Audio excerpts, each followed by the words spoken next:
Paano nga ba makakonect dito sa ating bagong Piso Wi-Fi na hindi na kailangan ng Bendo machine, hindi na kailangan maghulog at wala na tayong maintenance sa ating mga Bendo box. May iwasan na natin maintenance, wala nang installation at syempre mas tipid sa kuryente.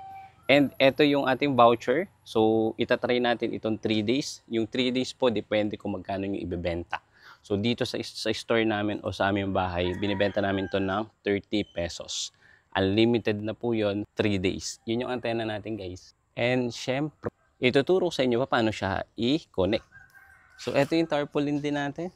Kasama yung ating unit. Ito, pakita ko sa inyo. Connected tayo guys sa ating main Wi-Fi. So check natin kung meron siyang internet. Yan, working sa ating main Wi-Fi. Ngayon guys, ko-connect natin dito sa ating Piso Wi-Fi by Pisoplex. Click natin. I-input natin itong code for 3 days, mag-a-appear yung portal. Pwede din kayo mag-set ng ganito or ng advertising bago sila makakonect.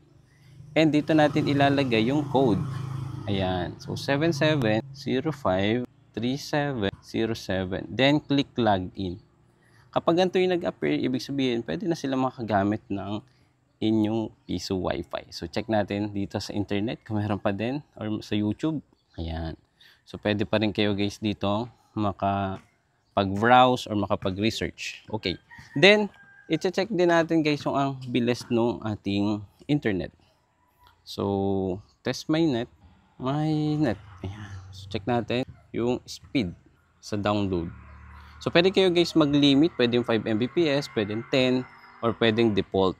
Ayan. So, yan. Naka 56 Mbps yung speed ng ating voucher. Good for 3 days. So, sa lahat po na interested mag-avail, don't forget to DM us sa ating official Facebook account, Jose O. Pamuliada Jr. para sa full guide and full details ng ating Piso Wi-Fi na hindi na kailangan ng Bendo machine. See you again sa next video.